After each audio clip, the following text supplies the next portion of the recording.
suyun altında iclas görmüşdünüz mü?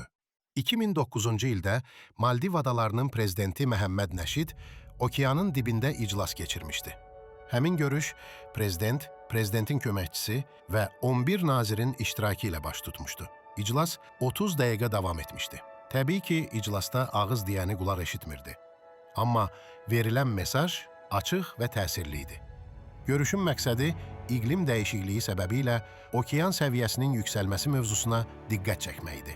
Bunun üçün belə qeyri-adi bir iclas təşkil edilmişdi. Çünki medianın və insanların diqqətini belə çəkmək olur. Dünya iqlim dəyişikliyi mövzusunda birləşməli və ciddi qaydalar əsasında təsirli tədbirlər görməlidir. Dünyadakı cənnət, Maldiv adaları, təxminən 80 il sonra yer üzündən silinə bilər.